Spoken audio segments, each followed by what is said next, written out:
and play the slideshow.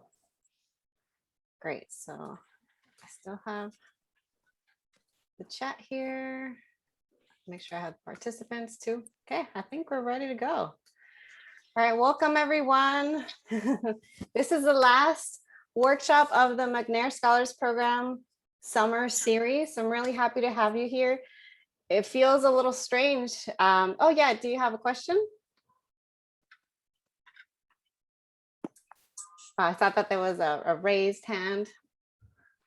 I see. Oh, I do see the waiting room. Great. So I think we'll just get started. So today's topic is on getting organized for fall grad apps.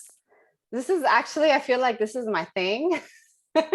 Not just applying to grad school and getting in, but like organization is my thing. I never realized that a lot of people aren't super organized. It doesn't come intuitively to them until I started to work with other people, or started to teach other people, that I realized, oh wait, y'all don't do this. And so in realizing that there's some tips and techniques and tools that are part of my toolbox that I want to share with you all, because some of you are going to be applying to grad schools this fall, believe it or not. It still probably doesn't feel real to you, but yes, you're doing it this fall. And I want you to know that you're going to be okay, and give you some tools and some info that will help you. All right, so let's get started. This is actually a relatively short presentation. Hopefully we can have more of a discussion. So I'm open to questions. I see the chat here. So if you have questions, you can send them to me privately or open to everyone, and I will read them along the way. So what am I going to cover today? The first part is actually talking about the grad application process. What is involved? What is going to happen this fall quarter for you? The second part is the timeline. So it's going along with the first part. So the actual timeline and to-dos, like step by step, what are you going to be doing this fall? Part 3, a couple. I'm not going to go through. There's so many tools. So I could go, that's like a whole series. That could be a whole series of workshops all about tools. I'm only going to talk about 3 things, 3 tools today that hopefully will help you with staying organized. And then the last part, most importantly, actually answering your questions, because, you know, what's the point in going through all this information if you're not getting your questions answered? Okay, so for the first part, I want to hear from you. What do you know about the graduate school application process? So just applying, not like after you've applied, not before, but actually tangibly applying. What's involved? What are some things you need to do to apply? Like the actual step-by-steps, and just write them down. So you got to take the GRE. So if you haven't registered for the GRE, you probably want to register for that. You got to write a statement of purpose. You have to fill out forms, open up application portals. Yes, you have to write essays, sad face. You have to send transcripts. You got to make sure that you don't miss the deadline. What if you work, and then all that work for nothing because you missed the deadline? And pro tip, sometimes life happens. We've had family emergencies, things come up, and students have reached out to the department and asked, is there any way you will make an exception? And sometimes they make exceptions. Don't rely on it, but just heads up, it's not the end of the world. If for some reason there was 1 out of the 8 that you missed, you could always contact them. Not that I recommend it, but just know. You got to find the schools. I feel like that's like probably one of the earliest steps. Step number 1 is create a grad school list. Fellowships, find out about money. Can you afford it? All those things. Yes, so thank you. That's exactly what I wanted you to say. Those are the things that you will have to contend with this fall. Okay, so this is where you can actually hopefully learn how to click Control-C or what is it? Control-Shift-4, Control-Shift-3. You want to take a picture of this screen. This is at a glance. This is August through December, and then I have another slide, January through May. These are the steps, okay? And I would love to have someone, if you're comfortable, read aloud the steps for what to do. Ideally, this is all suggestion. Obviously, like I made this up. You don't have to do it in this way. This is a suggestion. So August, can someone read to me what you should be doing this month? Miranda, go ahead. Take the GRE exam, create and or update grad school list, create and or update CV, and secure 3-letter writers. Yes, thank you. All right, now what are you doing next month? Next, someone else wanna? I know some of y'all are a little shy. Anyone else? I guess I'll go. Let me see. September, work on the first draft of the statement of purpose, work on recommendation packet for letter writers, identify and apply extramural. What's it called? It's external. It's just another word of saying funding outside of like your university. I'm gonna use it. Anyway, I'm gonna put it in my vocabulary. Extramural. Yeah. Log in to grad school portals. Yes, yes. Okay. And as we're going through these, so yes, I think I heard someone have a question. No? Okay. So for August, take a GRE exam. You don't have to do it in August. We recommend that you do it in August so that way you have your scores ready to go if you need them for the fall. But you could always take it in September too. After September, it starts to get a little risky because it takes a couple of weeks sometimes for them to process your scores, especially the written score. Someone actually has to evaluate it. The verbal and the quantitative score, that one you get right away. So it's just better to take it earlier. Your grad school is, like I said, that's one of the earliest steps. It's step 1, step 2, one of the early steps. Working on a CV, why do I say to do that first or early? Because sometimes it's nice to have an easy thing to do. Working on a CV is relatively straightforward. We even have, a CV template that you could use, and or you could find a bunch of free CV templates online. So it's just nice to be like, okay, at least I got one thing done, the CV. Yes, to make you feel better. Keep you motivated, do something. And then secure 3-letter writers. Again, it's really early, but it doesn't hurt to ask in advance. And if all else fails, you want to ask by the start of fall quarter, which is end of September. So between now and end of September, you want to ask your recommenders for letters. I see a couple of comments here. Yes, letter writers may want to see your CV, so it's good to have it handy and ready. If apps are due in early September, should you send reminders in November? I'm assuming to your letter writers, yes. The more reminders, the better. I say a reminder a month before, a reminder 2 weeks, and a reminder 2 days before the deadline. So a couple of reminders. And I see Dr. Charles Garcia said, yes, reminders are good. Gentle reminders. So, I just want to let you know that my letter recommendation is, due on this date. I really appreciate your support. Thank you so much for your time. Just anything, just try to be nice about it. Yeah, because some people get annoyed. But it's better to send reminders than not and then have them miss the deadline. And it says, wait, but then we need to get drafts to them. Aha. Yes, this is why sometimes people hold off on securing the 3-letter writers, because then they get stressed out because they say, well, once I ask for a letter, then they're going to want to see all my essays and then I don't have them drafted. So now what? The trick is to ask for letters of rec, let them know you can provide them with a packet of information, and then give them a date. Say, I can provide you with a letter of recommendation packet with my sample drafts or with my drafts of my statement of purpose and personal statement by X date. It could be mid-October, end of October, at least a month before the deadline. So that way they know it's coming, they know you're working on it, but you don't have to send it to them right away. Does that make sense? Yes, okay.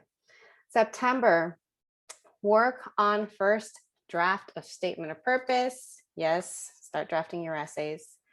Work on your recommendation packet. Technically, that is your recommendation packet, the essays, the CV, but also having, a finalized grad school list and having that email ready to say, thank you so much for agreeing to write me a letter of rec. Here are the 8 schools I'm applying to and their deadlines. And here are the materials I'm providing you. And then identify and apply for extramural funding. Hold up, I see another question. Let me go back. I accidentally clicked. Oh no, I'm trying to go back and it's going forward. Okay, here we are. So it says, What about how many folks to ask? Should we ask for more? That's a good question. It doesn't hurt to have more than 3 letter writers. You only need 3. Sometimes it's hard enough to get 3. If you have more than 3, it doesn't hurt. The only thing about having more than 3 is that you do need to contact all the schools on your grad school list to ask if they'll accept supplemental letters. If they do, then awesome, you can have 4 letter recommenders, and then you're set, because if one of them forgets, you're still gonna have 3 letters in, and so no matter what, your application is gonna be complete. But 3 is enough. If it's 3 people who know you very well, or you did very well in their class, and you trust that they will get things in on time, then you shouldn't have to worry about extra letters. But if you have that problem of having too many people want to write you letters, that is a possibility, so long as you contact all the schools and they say yes, you can submit supplemental letters. Extramural funding, the only reason I mentioned that, so technically when you apply to graduate school, if you qualify for certain types of funding through their department, they will nominate you for a central fellowship. So they will nominate you for funding through that department. You don't have to apply, but sometimes it's nice to know about funding outside of that school, funding that's national, like the Ford Pre-Doctoral Fellowship, or like the National Science Foundation Graduate Student, I forget, GRFP, Graduate Research Fellowship Program. It's nice to know about them and to even consider applying. A lot of the essays that you work on for those applications are relatively similar to your grad apps anyway. So if you apply to those and you get those fellowships, you will have a lot more flexibility and leverage and ability to negotiate and to get a better package, and to make sure that you minimize or don't have to take out any student loans in graduate school. So that's why I mentioned it. You don't have to apply. You can still get funding through your institution without having to apply for external funding. But a lot of times people say, oh, I wish I would have applied for the NSF.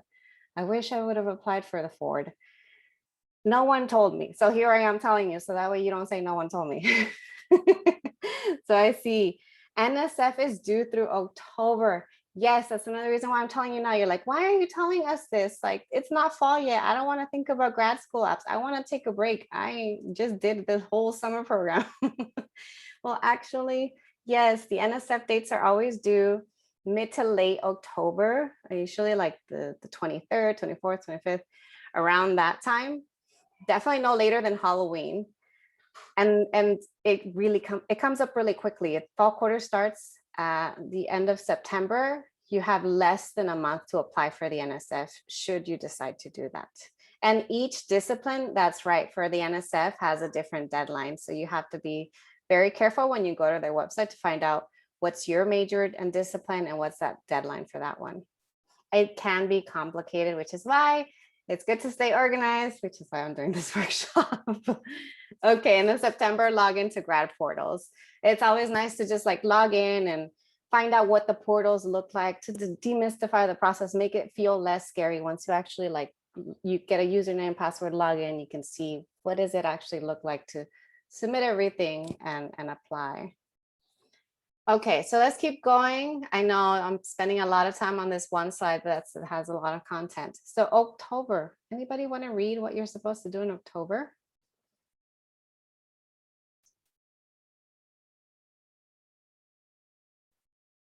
I can go, it's fine. If I know it can be nerve-wracking to speak in public. You're like, I just presented.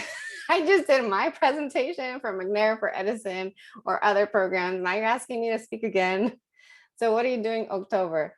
You ideally would want to apply for and or obtain fee waivers if you're eligible. This is most fee waivers are income eligible. So you can contact the school, contact the program, ask them if they offer fee waivers and what the process is for applying.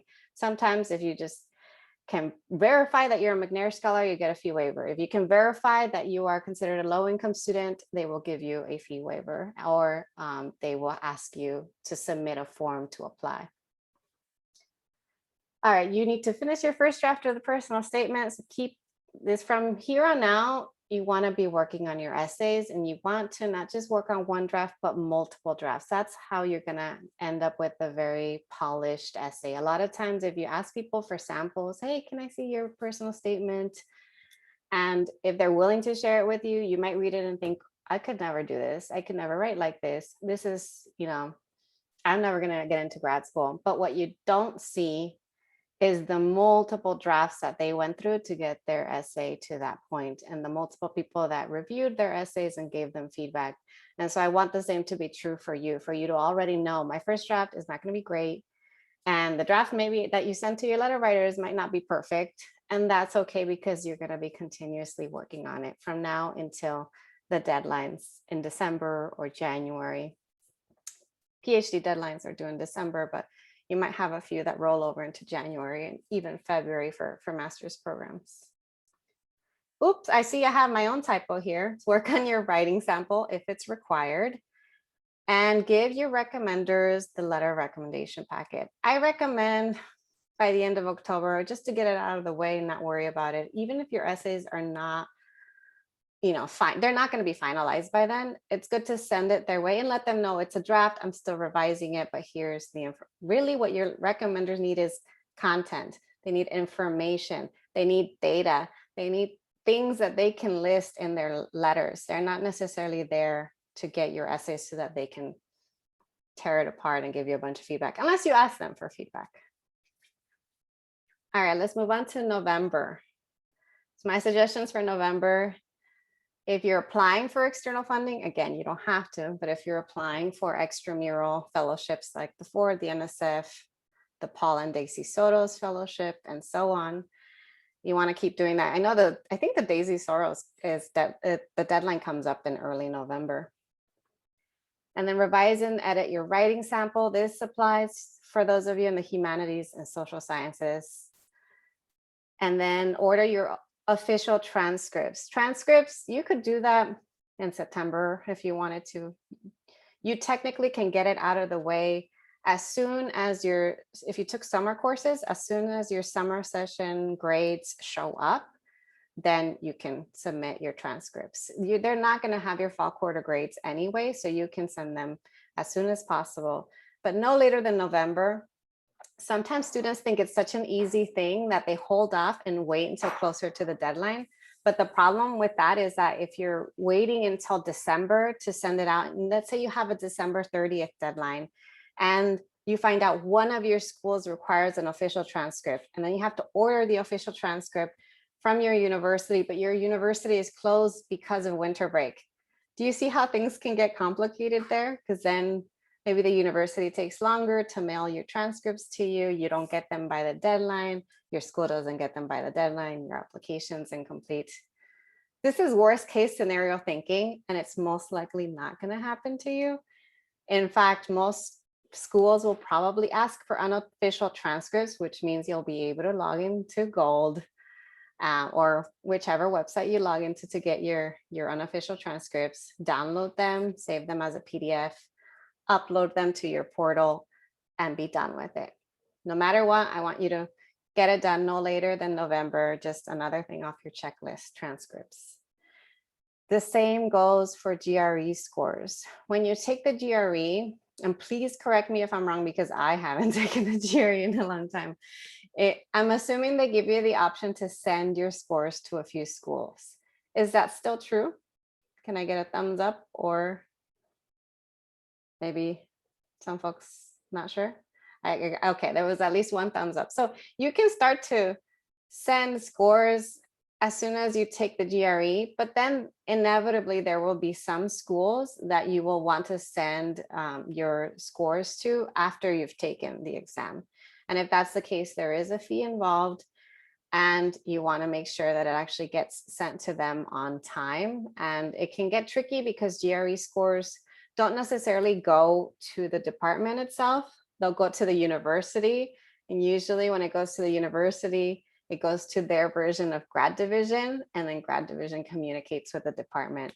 So it takes some detective work on your end to make sure that the schools that do require a GRE get the score. I would first contact the department, and say, oh, I sent the GRE scores, about 2 weeks ago. Please confirm that you've received them. If they say they haven't, contact grad division. If they say they haven't, then contact ETS to see what happened, why, if they sent out the score, maybe you put in the wrong university code or something happened. It's good to just double check. On the bright side, y'all are going to have it easier than people in years past because fewer and fewer schools are actually requiring the GRE. All right, and then December, submit your apps. Deadlines come up as early as December 1st, sometimes even mid-November for like really early deadlines. If they have like a special early deadline, early accept deadline, it might be mid-November, but for the most part, most of you will have deadlines December and January. And so it's good to send reminders to your recommenders. Make sure you aren't missing any scores or transcripts before mid-December, because once people go on break, good luck trying to get a hold of them. Does that make sense? Any questions, concerns before I move on to January through May? No? Okay, these are all suggestions. Like I said, you don't have to do this way. You could do it a different way too. But this is to give you an idea. All right, so after winter break, what are you doing? Let's say you have finished applying. Your last deadline was mid-January. Then what? One thing I like to mention, because a lot of times you don't realize this, again, it's one of the things that students say, nobody told me this, is if you apply to FAFSA for undergrad, you will want to apply for FAFSA in graduate school. FAFSA will allow graduate programs to determine if you have the financial need to qualify for loans. This is, if all else fails, you don't get funding for you to qualify for a federal loan. The unfortunate thing is that I believe for most, if not all graduate programs, if you qualify for loans, they're unsubsidized federal loans. And sometimes they'll even ask you to apply for personal private loans. That's a whole other conversation. Ideally, I want all of you to get into graduate school fully funded and not have to worry about loans, but it's good to apply for FAFSA anyway, so that way your graduate programs can determine your financial need and see if you qualify for need-based fellowships, okay? So that's why. I see there's a question here. Do you suggest folks write these tasks into their calendar or use stickies or alerts? It's funny because maybe the students might be thinking, like, did I stage you in here to ask me this question because I'm going to talk about that next? But no, actually, she has no idea what I'm presenting about. Yeah. And it is what I'm going to talk about next. I am curious because it's like, how do you put these things into practice, right? And there's many different tools, I imagine, in your tools. So just wondering. I'm only going to talk about 3 tools, but yes. So that's why I said screenshot this. This is also being recorded, and this recording is going to go up on our YouTube channel. So if you have to go back and you didn't get the screenshot this time, you can go back to it later. And then I will share kind of tools for where to put this information so you don't forget or you don't miss anything. I see another question. When can we start applying for FAFSA? I believe in the new year, just like undergrad, it's the same deadlines. Yeah. And for FAFSA, do we list all the schools we apply to since we won't necessarily know decisions yet? Yes. Short answer is yes. And then the last question is, if we want to apply to grad school next year after joining the workforce, how would these steps vary? They would actually be relatively similar. I don't see why they would vary in any way. The only difference, let me go back to this. You'd still be working on the same materials around the same time. You want to give your recommenders a heads up and make sure that they remember you or schedule a Zoom meeting with them to remind them of who you are, if you've taken some time off. But I'm looking at these and everything should still apply for you. Yeah. Okay, let's keep going. February, you might start receiving notifications. This is what's interesting is like over the years, I've noticed that like February is the month that people start, like mid to late February, you'll start to find out, did you get in, or you'll find out about interviews. But because of the introduction of Zoom and more of the virtual options, we have had more and more students get notified about Zoom interview days or Zoom interviews in general in January. So don't be surprised if if you apply in December and then take your winter break, and then all of a sudden in January you start to hear about interviews, and you don't be caught off guard if that happens.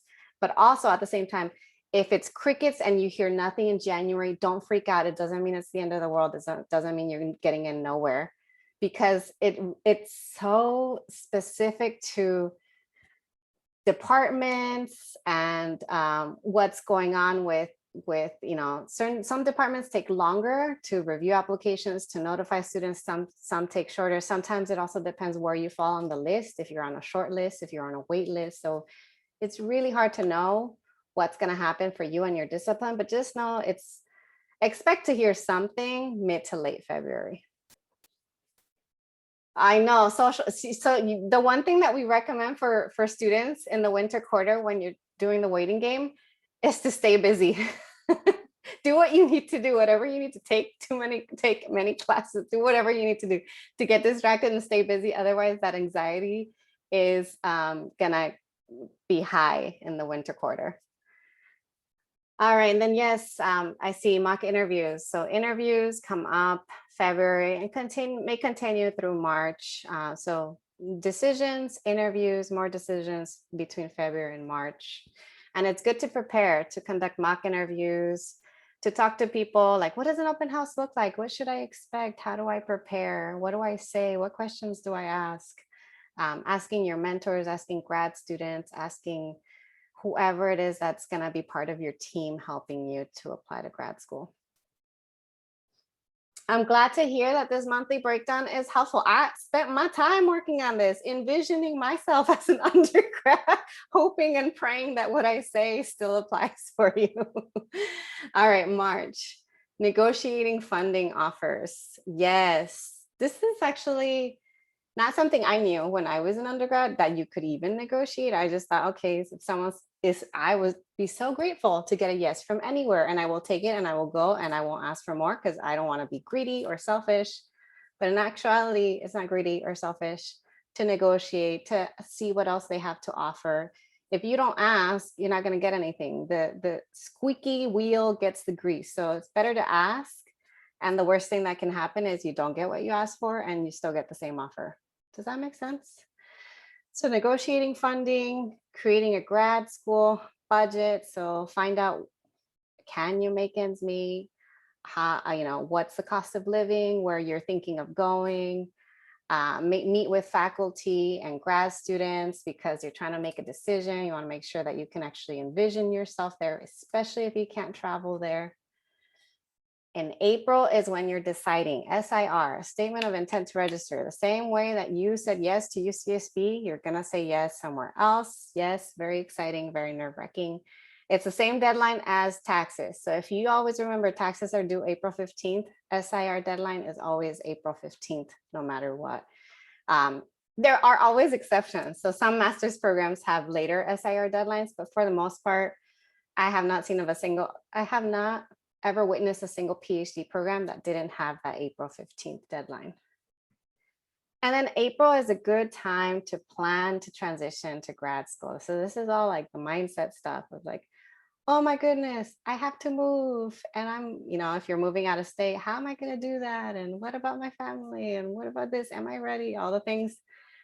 The more you can plan things out, the less anxiety you'll have, the more excited you'll get. So just come up with a plan, talk to other people, get some advice, and get that process started.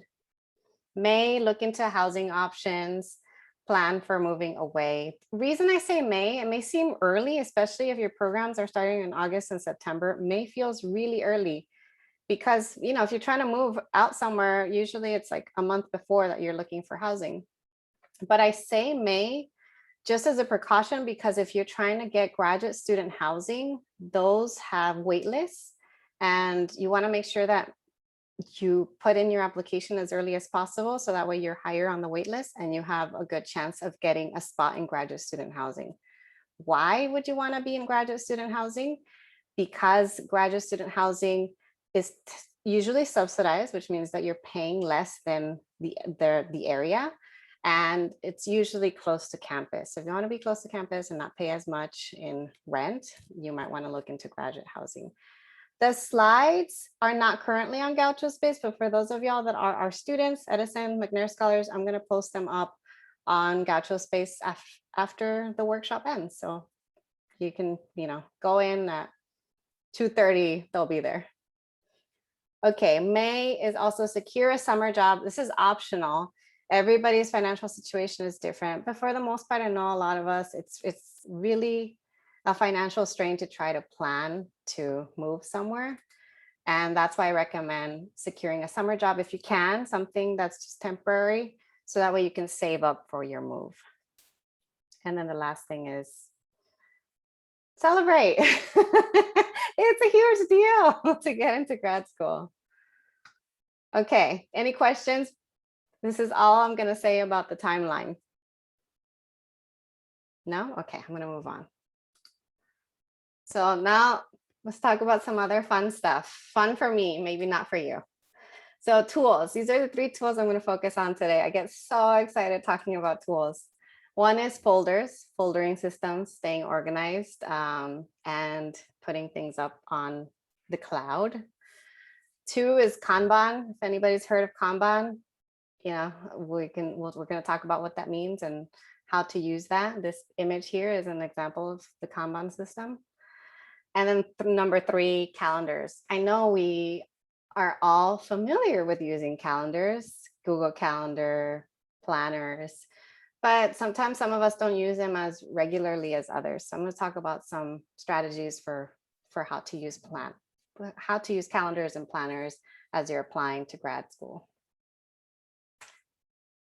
All right, how many of you use folders, any kind of folders to organize your classwork? See a bunch of thumbs up, raise hands, yes. Okay, good. Because sometimes I see people and I see their desktops and all I see is just files all over their desktop. I'm like, have they heard of a folder? Yes, I'm being judgmental right now. I'm sorry, I can't help it. It makes me anxious to see your crowded desktops. Good, I'm glad to see that y'all are using your folders. Okay, how many of you, so next level, actually back up all your information in some sort of cloud storage system, something that's not just your desktop? Sorta. Sometimes. Okay, I see a couple. I can see everybody, but I don't see as many hands raised. Yeah. Okay. How many of you know someone whose computer died, who lost critical information? Me? Oh no. I'm sorry. I'm bringing up feelings in people. Yes, you gotta make lemonade. Yes, I think a lot of us have been there, done that, or have seen that happen to other people. And it's not fun to be working on something. And why does it always happen when you have this big paper due, or when people are finishing up their dissertations, or when you've got something that you spent hours doing, and then all of a sudden your computer dies, and then you think it's the charger, and then you can't turn it on, and then it turns out you need a new computer. So I'm telling you these things as a preventative thing. In Spanish, we say mejor prevenir que lamentar, which is like better. I don't even know how to say it in English. Like just better to do things and prep for them than regret it later. What's the English version of that? Someone help me out. Nope. Okay. So cloud storage system. Here's some screenshots of an example of a cloud storage system. So when I'm talking about cloud storage, I'm talking about utilizing Google Drive or utilizing Box or Dropbox. There are other ones, but those are the 3 most popular ones, the ones that I'm familiar with. And I see someone say, I'm going to go run and do it right now after the session. Yes. And one thing that we do actually, just as an FYI, in the McNair program is we utilize Google Drive and we use a team drive, and that is where we save all of the information that we have to save for the US Department of Education to comply with their regulations. And so similarly, I've made it a habit myself for my own personal files to, and this is with my own personal Gmail, to save everything that I have on Google Drive. When I wrote my dissertation for graduate school, when I applied for fellowships, actually, when I applied to grad school, I didn't put things on the drive. I saved everything on my desktop in folders. I did do the foldering system. So if you see here, the image that I have here of the folders, do you notice how I'm organizing them? Do you see the numbering? What do those numbers mean? Can someone decode that? Yes, dates. So I list things by dates, so year, month, and day. Why? Because if I put year 21, month 12, day of the month 2, that means that UCLA, this is all pretend, it's not real, I just made this up. But let's say you're applying to UCLA, the deadline is December 2nd. So 21, so this year, December 12 to the 2nd. And so I have them listed there by dates. So that way, if you have 8 or 10 or 12 schools, you're going to see which one comes up first. It's the one that's due first. You can choose whatever system you want. You can have it in alphabetical order, not put the dates there. But for me, it helps to list things like that by deadline. And then what else was I going to say? So fortunately, all the sections have been really interactive. oh, are you, Miranda? Not sure if you had a question. No? Okay. All right. We'll keep going. So with the Google Team Drive, the reason why I like the Google Team Drive is because if you download, what is it? The Google file stream, if you Google like Google file stream and download it, it actually shows up as an icon on your computer. And then you can actually access your files in Word form, in Excel form, etc. Otherwise, you can still use it and open it on a browser. If you don't use the Team Drive, if you don't download the files, file stream, you can still access everything, but just through your browser. That's the only difference. But I recommend, no matter what, saving things on one of the three. Like I said, an undergrad, I didn't do it and I got lucky. I didn't lose any information. In grad school, my entire dissertation project, everything was Dropbox. And now, recently, everything that I do, everything. I don't even like to save things on the desktop anymore. I save things on the drive. Yes, I was not available back then. All right, and no worries, Miranda. Okay, so let me keep going. Let's see what I have here. Any questions about using the drive? And when I say the foldering system, just to be clear, I want you to create a folder for each of your schools, and anything that's relevant to that school, put it in there. So another thing I sometimes do is that if I find a page with really important information, I will, instead of printing it, I'll save it as a PDF, the web page as a PDF, and then put it in the file. So I just want you to, one folder for each school. Ideally, if you want to be extra organized, put it in dates by deadline so you know which school is due first. Anything that's related to that school, stick it in that folder. Any essay you're writing for that school, stick it in that folder. And then in the general area, so I would have the main folder be grad schools, 2021 grad school apps. And then have your spreadsheet with all your schools there in that main folder. And then subfolders for each school. So linking it to your UCSB delete after you graduate, possibly. That's why I would recommend saving things to your personal Gmail, because I don't know how long you'll have access to your UCSB email. Same thing goes for me with my UCSB work email. I have a lot of things saved with my UCSB Gmail account. But the things that I know I want to keep with me forever and ever, I'm using my personal email and hoping and praying that I have that email for a long time. My husband tells me that I should actually not just save things on the drive, because he's a tech person. He's like, you should be putting them on the drive and also putting them on an external hard drive. and just keeping, can you see that? Keeping the hard drive there running on your computer at all times. I haven't done that. I probably should. If you want to go over the top, save it on your drive and save it on an external hard drive, just in case, but I don't anticipate anything happening to Google anytime soon. All right, let's keep going. All right, so who's familiar with Kanban? And if you've used a Kanban board, let us know how you've used it. Yes, my father always says to save on an external hard drive periodically. Kanban sounds like food. Well, I'll keep going. Maybe this is news to you all. So how many of you, let's flip it around. How many of you have not heard of Kanban boards? Just hands up or raise your hand. One person, two people. Okay, all right. Yeah, so several of you have not heard of it. Well, I'm glad that I'm bringing it up today then. That means that it's going to be useful. All right, what is a Kanban board? Kanban, the word Kanban is a Japanese word that means visual board. And it refers to a workflow management method where you have a board with cards and columns to help you visualize your workflow. So, wait, yes, it's like Trello. How many of you know about Trello? Any of you? One, okay, one. It's probably just you, Emily. Okay, two people.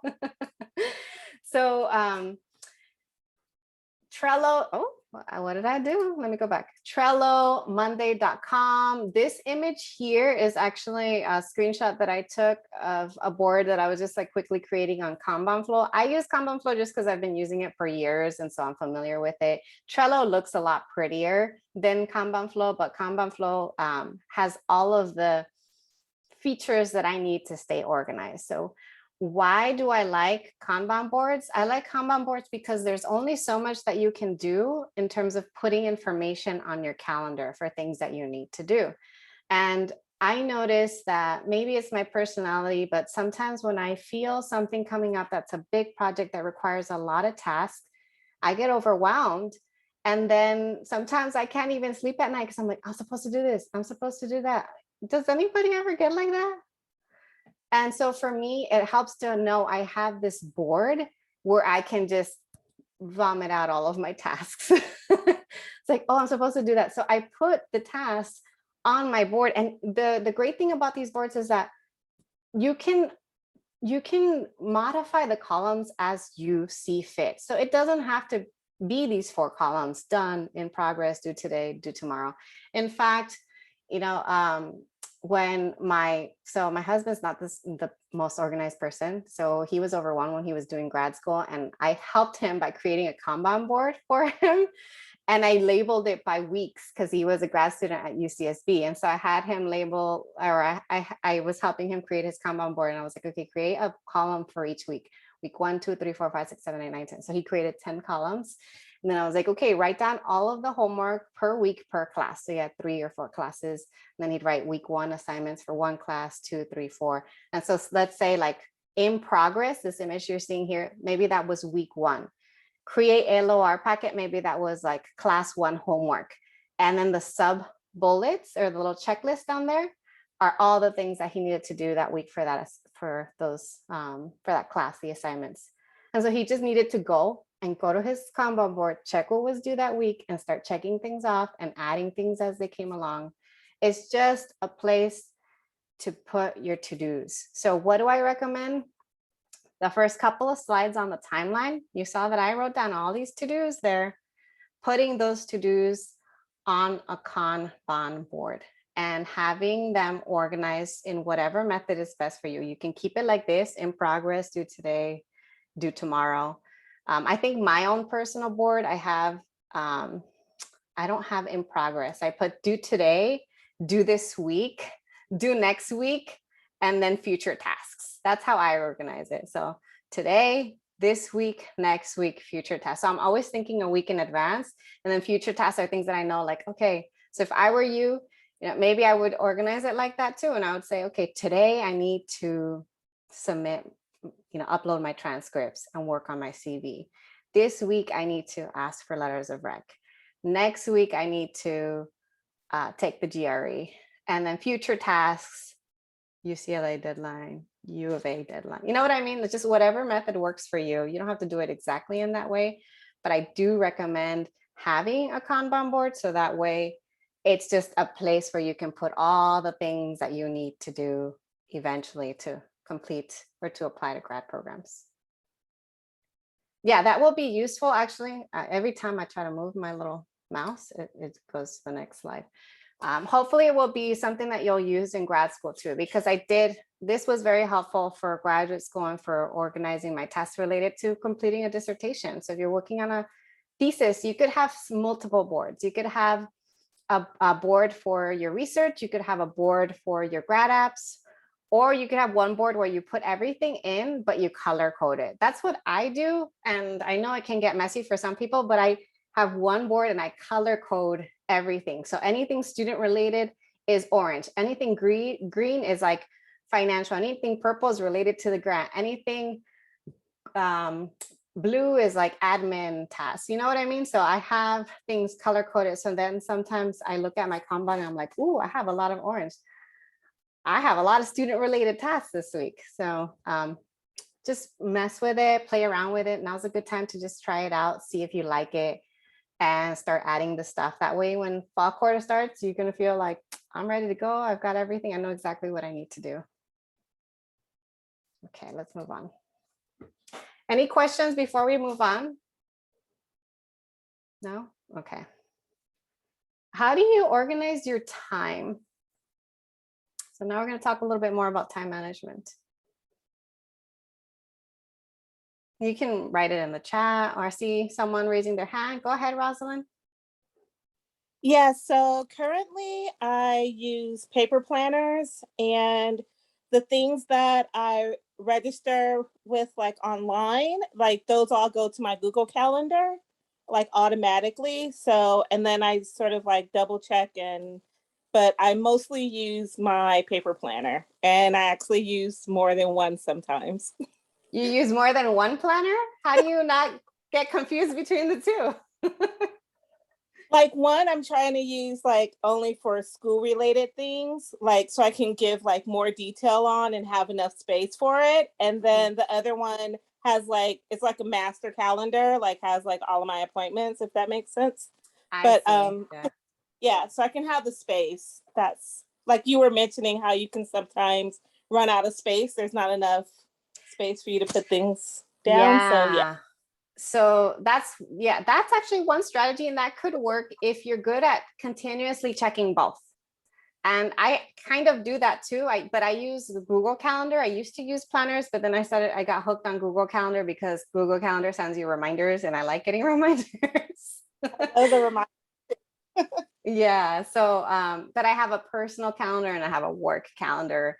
And I like Google Calendar because you can actually share the calendar with yourself. So I share my personal calendar with my work calendar and vice versa. So if I'm ever looking at one calendar, sometimes I like to be able to like see both. And that way I'm like, oh, this day I have all these things to do for work. Oh, but this day I also have a dentist appointment. You see, and that's a personal thing. So that way I don't double book myself.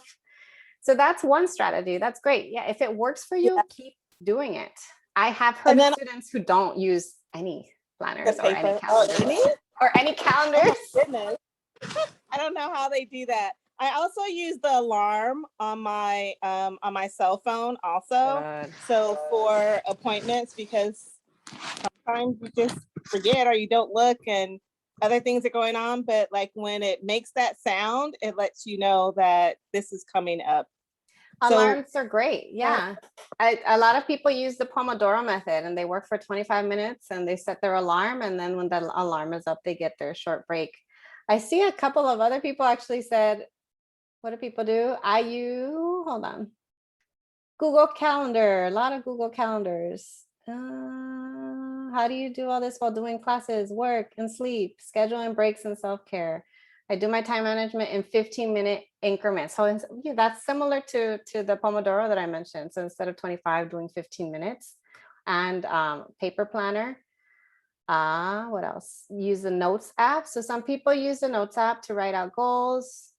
I like the notes app because I have it linked from my phone to my computer. So it's kind of cool since it's synced. Sometimes I send a note to myself and then I know I can access it on my computer later. But I don't really use it for time management per se. I use it for note taking. And I don't ever put my tasks or to-dos on notes. I like to put it on Kanban flow or any Kanban board, because they let you have, they allow you to put deadlines and notes and extra things. And even they'll send you reminders if you want. What else am I seeing here? Some people like to live in the chaos. So yeah, the one student I'm thinking about when I met him, he just said everything was in his head. Everything was in his head. He's like, I'm just used to it. So all of his classes, all of his meetings, but then sure enough, there were times that he missed things. And so eventually he started using a calendar. That does stress me out. So why am I asking you to talk about your time management? Because I want to talk about calendars. And if you are one of those students that prior to arriving to UCSB, you didn't really rely on a calendar, well, you are going to definitely need to rely on it this fall. And once you start graduate school, these are a couple of sample or like suggestions. There's so many, the sky's the limit in terms of how many different calendars there are out there. But I think most of you are familiar with Google Calendar or Apple Calendar or Passion Planner, Panda Planner, Aaron. These are the ones that I know and I'm familiar with. The image on the left that you see here is just a schedule that I just created. It's fake, completely fake, of what maybe fall quarter might look like for you. This is all guesstimating. I don't know what your circumstances are like, but let's say you're taking 4 classes and you're still trying to make time for self-care and you're trying to apply to grad school. Why is it important to have a calendar? It's important to have a calendar so that you fit in all the things that you need to get done that week. So some of you only use Google Calendar, kind of like how Rosalind said that she uses it, where if you get a meeting confirmation, it goes straight to your Google Calendar. Maybe you just put required meetings and classes on Google Calendar. But what I recommend, and it doesn't have to be on Google Calendar, it can be on your planner, is to schedule out your whole day. I've done this with some of our students. I'm looking at you, Emily, right now. I know it can be overwhelming to go through and see your whole schedule, but sometimes it's good to just put it all on there just to make sure you have enough time for all of your tasks. So let's say one thing that I do for myself, that hopefully this can be a takeaway for you and you can start to implement it yourself, is either the Sunday night / Monday morning meeting with yourself. Every week at the beginning of the week, always, before you do anything, go through your to-dos. So for me, it means go to my Kanban board and then have your to-dos up and have your planner or calendar there. And then look at your to-dos and fill in your to-dos on your calendar. So you're like, this week I need to send transcripts. This week I need to work on my CV, and actually make time for it on your calendar, like fill it in as an appointment. And that way you see how much time you have available. That way you see if you're doing that every week at the beginning of the week, or even like doing in advance, also looking at when your deadlines are and starting to put them on your calendar. There might be a week that you have 3 deadlines coming up. You're like, how am I going to get that done? But if you backtrack and you fill in your calendar times that you can work little by little on your application, it's going to get easier, because for a lot of them, the work is going to be similar. You're going to send the same CV. You're going to send the same transcripts. You're going to send the same GRE scores. Your essays might be similar. There might be like 1 paragraph that you tailor for each of your schools. So the more you can like fill it in on your calendar, the less stressful it'll be, because then it's on your Kanban board. It's on your calendar. You're gonna get it done. If you don't put it in somewhere and you just like, I don't know if I'm gonna get this done, it can feel really overwhelming to apply. And I see here, check out the national Council for Faculty Development and Diversity, NCFDD. Yes, they have really great resources. I think workshops and other things for academics, especially academics who are underrepresented or diverse academics. Any questions about calendars? Like what works, what doesn't work? I know we have a couple of more minutes. This is like my second to last slide. Calendars. Let me see if I have anything else. Dr. Yvette, is it okay if I share something? Yeah, of course. So just speaking, it just goes directly to everything you said today in the bigger picture, right? In terms of Oops, sorry. creating structure for yourself. I was listening to one of these webinars from the NCFDD, as I just put there. Those are, the NCFDD is for faculty, but they also, graduate students can also, they have like boot camps for, writing and all kinds of great stuff. Anyways, there was one webinar, I was listening to almost all of them, this is a while back. And this woman said, one of the main people running it said, like, that structure is your best friend. And I've always thought of structure, and it kind of hit me, I've always thought of structure as being oppressive, right? We were here to dismantle the structures. But she meant structure as in, the thing that we hear all the time, like work hard, play hard. Because when you're in grad school, at least for us, I always thought it was 24/7, right? That the more I worked at it, the better it was. At all moments, I had to be thinking, working on it, or doing something. If not, I was being, not doing what I was supposed to be doing, feeling like a flake and so forth, imposter syndrome. And then I realized how awful that was. Like, even when you were watching movies, I remember thinking like, oh my God, this isn't grad school. I stopped watching movies partly because I just kept thinking like, why am I wasting my, the fear of, right, the anxiety, as Dr. Yvette said. But I think when you have that structure, even if some of y'all might not have this, but a lot of you do, because that's why you're here. Just start structuring small parts, because it allows you, like when you clock out, quote unquote, right? Could say you give yourself till 6:30, I'm going to work till 6:30 or 2:30 or whatever, you're 1 a.m. Then from that time afterwards, you're feeling relaxed. Like, you know what? Now is my time to enjoy it. So you compartmentalize as much as you can, and not like you compartmentalize your life, but at least like saying, okay, I'm clocking out, I'm closing my computer, I'm going to enjoy this. And so that's something they don't teach us in grad school. They expect you to be if you're not working on it all the time, you're not doing your job. That's old school sort of mentality in academia, and it's still very much around, right? I know in the sciences, people run labs and gels all night, and one of my roommates used to do that. So again, structure is your best friend, as oppressive as that may sound, at least in my I experience. don't even think it's oppressive. I think it's just a way to manage things, because it's kind of like, for me, it's been empowering in the sense that I know I can clock out at a certain hour and that all the work that I have to do for that week will get done, because I have it on my to-do list. I have it on my calendar. I know I'm going to do it tomorrow, or it's been allotted. You know what I mean? Like, there's kind of like when we talked about financial literacy a few weeks back, about that zero method of financial literacy and budgeting, where like every single dollar has a job. It's the same thing. It's like you're allotting, everything is allotted into your calendar, so you're going to get it done, so you can take a break when you say you're going to take a break, and not feel guilty when you're doing it, not feeling like, oh, now I really have to do this and this. No, I already put it in my calendar, I'm going to do it later, it's fine. Especially, Sorry, Andrew, especially in graduate school where there is no structure, right? There's structure your first 3 years when you're taking classes and people telling you where to go, what to do, et cetera, et cetera. But after that, it's a black hole. You're off, especially in the humanities. They like say goodbye, I'll see you later when you're done. Some people, that's to some other people are more structured, but unless you're in a professional school where it's like 3 years and you're done, or 4 years in med school, grad school, that's what kills people, is the lack of that structure. Yeah, I know. I know we're at time, and I have one more slide, so I'm just going to leave you with this. This is the last slide. So before the fall quarter starts, I know y'all want to take a break, and you deserve it. You've earned it. Just review the calendar, to-do list, that timeline, the slides that I had earlier.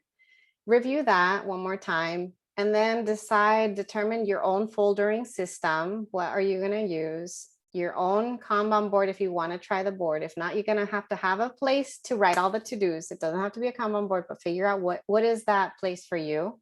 Maybe it's like your planner has a place for to-dos. And then determine what calendaring system you're going to use. Maybe you're going to keep using your planner because it works for you. Maybe you're going to stop and use Google Calendar because your planner is not working for you anymore. but make those decisions of what you're going to use this fall.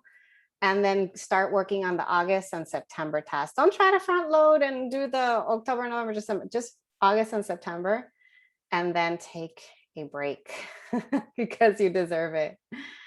That is my last slide. Yes, so I know we're at time. Some of you may have to log off, but I'll stay for maybe 5 more minutes if y'all have any questions. Let me stop sharing my screen.